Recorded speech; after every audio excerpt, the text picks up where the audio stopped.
Welcome back and congratulations again on finishing your clean program.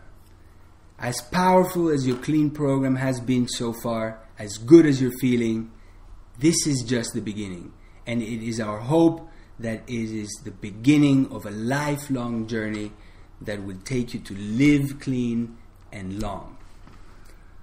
One of the curious things that I find in life is that we make a lot of plans. People spend a lot of time and money making plans, business plans, vacation plans, retirement plans, even funeral plans. But very few people that I encounter make a wellness plan. In order to make a wellness plan, you should consider 4 main pillars. One of them is continuing to eat clean. The second is avoiding toxins and toxicity. A third pillar of a good, solid wellness plan is to detoxify periodically. And the last one, but not the least, is finding an open-minded doctor that will support you and guide you in all the details that it takes to really make a comprehensive wellness plan. Number 1, eating clean. Look in a supermarket and see 90% of the products we consume come in some kind of container. A box, a jar, a tube, a can, a bag. And in order for these products to be in these containers, they have to have preservatives and conservatives to prevent them from rotting. They also put other chemicals in the food to make them more appealable for us to buy, like smelling agents and coloring agents and texturizing agents. And they end up being more like food-like products as opposed to real food. Eating clean is about returning to the ways that nature intended things to be, and in a way eating more food, more real food than food-like products. Now, what is the right way to eat is very debatable. There are as many opinions as people around, and if you go to a bookstore, you'll see there's thousands of books about nutrition and what to eat and what not to eat and what combination you should eat them in. But I trust the book of nature, and when I look at the nature around, I see that most animals in the wild eat fruits, vegetables, seeds, nuts. Some of them eat other animals, but they eat them raw, right there and then when they kill them. And most animals never eat breakfast, lunch, and dinner. Another curious thing is, I've never seen a mammal drinking milk after they stop drinking milk from their mother's breast. So this is just a few examples to show you that we, even though are part of nature, we have departed from the ways of nature and find ourselves in these modern cities, in these boxes that guard us from the sun and from natural conditions. So there are many ways in which we can choose what we eat and other things we do in order to revert back to the ways of nature. Eating clean food is one of the most important things, because even though we all know, and it's so evident, that we are what we eat, most people today eat garbage, and there is no surprise when their health turns into garbage as well. But we are what we eat also has a backflip. We eat what we are. And this means that when we are chubby and sluggish and maybe depressed or dulled, we are attracted to the foods that will perpetuate that state.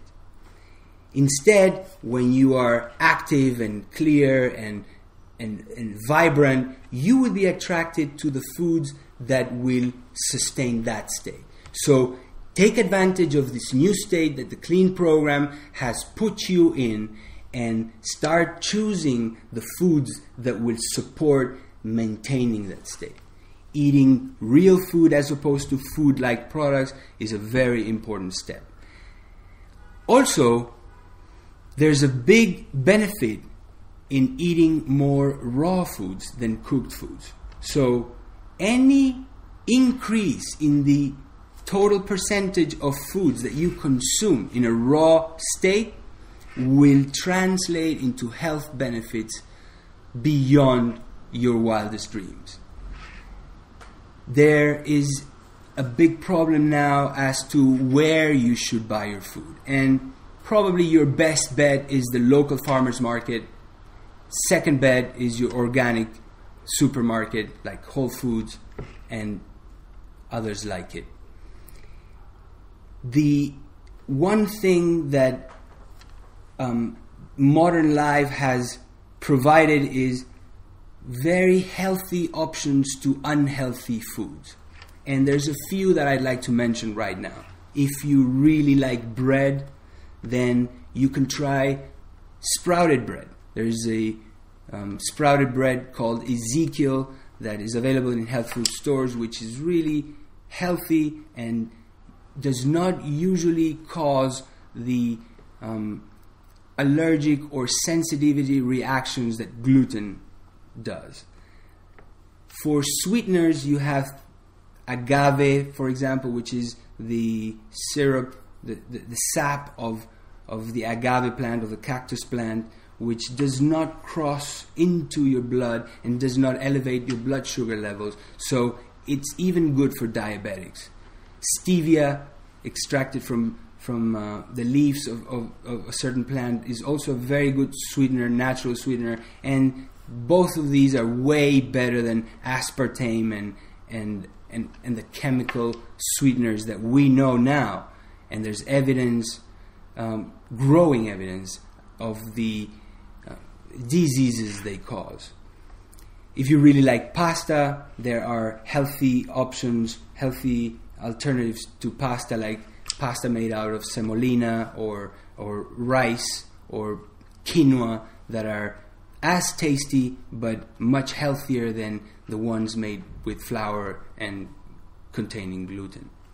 If you like meat and you need more protein in your diet, make sure that when you eat fish, you buy fish that was caught in the sea as opposed to grown in farms.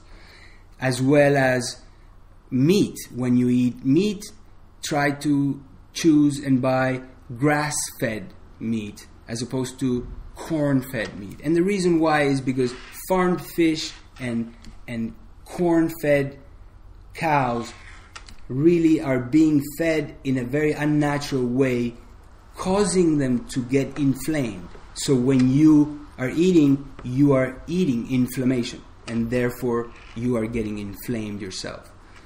This stems from the fact that there are nutrients that are anti-inflammatory, like the omega-3 fatty acids, which are in high concentrations in fish and grass, in fish caught in the wild, and in grass-fed cows, and are not as concentrated in cows that were fed unnaturally with corn or fish that were fed in farms, that many times are given recalled pet food and all kinds of other chemicals to make them grow faster and bigger. So they render a greater economical benefit to the farmer who's growing them. Second, how to avoid toxins. Well, think that every year there's thousands of new chemicals we invent for many, many reasons, from cosmetics to architect and design materials to new medications and additives for our foods. So try to educate yourself. Visit Clean TV, where we will post videos educating you about the sources of these toxins, what these toxins are, where are they, how they get into our system, and how they cause disease, as well as what to do about it. There is a growing evidence that city supplied water is not only full of chlorine, which by the way is an antibiotic. Chlorine is put in water so that it prevents bacteria from growing. But as you shower and water is absorbed through your skin, this chlorine will kill the good bacteria in your gut that we worked so hard to replenish during the clean program. And not only that, but recent reports show that city supplied water also has all kinds of other medications and chemicals like antidepressants and lowering cholesterol drugs and hormones. So it is a very, very good idea and a great investment to put a water filter in your home. And the best systems are the ones that are installed at the point of entry where the city water enters the house and then is distributed to every room and bathroom and kitchen. There's also systems that go under the sink in your kitchen that will give you reverse osmosis pure water so that you can wash your produce and do your cooking. And these are really, really good investments that will pay off over time in health and vitality. Try to choose every other product that you come across in your life from the alternative products that are now being developed, the green products as we call them, ranging from cleaning products that you use in your kitchen, in your household, to paints and design materials that green architects are now using with a growing variation and aesthetic appeal. Number 3, how to detox periodically. Well, the concept that we should dedicate some time and effort to enhance our detox ability is a very ancient one, and there are many programs or ways to do it that are incredibly beneficial. I've met several people in my life that have been doing these kind of programs for many, many years, and they enjoy incredible health beyond what I've seen from people doing just what is popular to do, which is eat well and exercise. So just like you take a shower every day or more than once a day, depending on your activities, you should think of detoxifying and cleansing as something to be done periodically.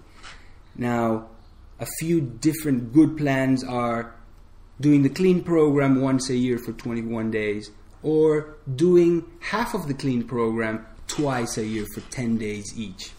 There are some people that support the idea of cleansing for 5 days every change of season, so that would be about 4 times a year. There is a concept that is very important for you to know, which is detoxification. The systems of detoxification do not really kick in full force up to 8 hours after your last meal. And it takes about 4 hours to do some important detoxification work. So if you respect a window in which you do not eat anything after the last meal of one day and the first meal of the next day, then you will allow your detoxification system to be turned on for enough time to catch up with the overwhelming toxic attack that we are experiencing today in our modern world. One really fascinating way of periodically cleansing is doing 1 day of juicing a week. So choose a day of the week and throughout the whole day have nothing but juices. The best juices to have are green vegetable juices, but you can mix it up with some other vegetables and some fruit. And by doing that, you are basically resting your gut for 24 hours, for one full day every week. That means you're doing it for 4 days a month, 52 days a year. And by the end of the 7th year, you would have juiced, you would have cleansed for a full year, which is a very biblical notion, and a notion that we apply in many other things in life. We rest on the 7th day of the week. We rest our soils from growing crops every 7th year as well. And from what I observed, people that follow this practice have long and healthy lives. Last but not least, as I mentioned, is finding an open-minded doctor. What this means is, even if your doctor is a hardcore traditional Western allopathic doctor, if he has an open mind, he will be able to help guide you in this new path that you've taken. And there are some things that are very evident today that one should take into consideration when one does one's yearly physical. Now, if your doctor is not an open-minded doctor, and if he does not know or support you in this way, you can find a doctor for yourself. And a very good way of doing that is looking into the community of functional medicine. Functional medicine is a branch of medicine that takes into consideration all the advances of Western modern science, but thinking of them and using them with the concepts of old Eastern medicine. So what it does is takes into consideration the whole being, physical, emotional, mental, and also the person with its surroundings, its family, organization and support, its neighborhood, its city, and its country. So there is a way of finding a doctor of functional medicine that is very easy. If you go to www.functionalmedicine.org, you have an option there that says finding a practitioner. And when you go there, you just put your zip code and you will get a list of the doctors that are trained in functional medicine. And these are the doctors that will be able to support you in creating a wellness plan. Last, I want to talk about a few specific tests that one can get and even ask your regular doctor to get when he orders your next bloods for your physical